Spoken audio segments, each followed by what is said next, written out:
Hi, everyone. This week you're going to focus on Chapter 8, and Chapter 8 is about childhood and adolescent sexuality. And while you may initially think, not so interested in that, don't be too quick to judge. You will be allowed or you will be able to consider um, your own childhood and adolescent sexuality and what shaped your childhood and adolescent sexuality.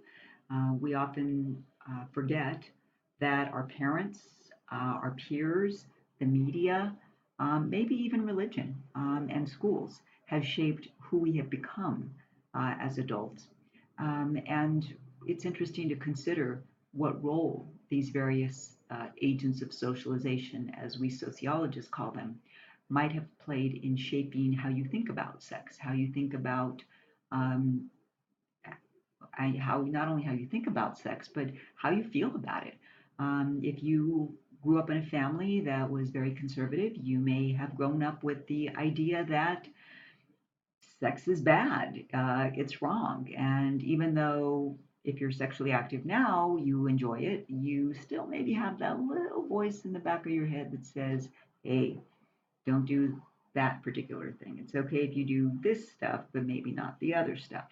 And that is one of the reasons why, for the extra credit, I do have you go to a sex shop. And that I'll send that out in a few weeks to remind people. But it is an interesting adventure for some people because for a lot of students, they've never been to a sex shop. For some, they may have briefly run in with a friend and then quickly left. And you'll see that I do suggest one in particular in Hollywood, and you get more points if you go to that one, and you get fewer if you go to another. But it's my way of ensuring that you have an opportunity if you want to, and a good reason, really, to do that extra credit, which requires you to go to a sex shop.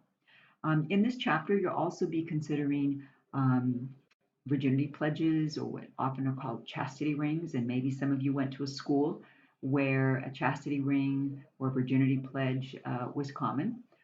If not, then you'll have an opportunity to learn about those types of pledges or chastity rings. Also, in this chapter, there's a discussion of sex education. And one of the activities for this week is for you to participate in a blog discussion regarding sex education, to share ideas with others about how you think sex ed could be improved in the K through 12 system. What would you add? What would you take out? And who would teach it? All of those types of things. So again, this is to me an interesting chapter, and I hope that you find it interesting as well. So I'll see you at the next chapter.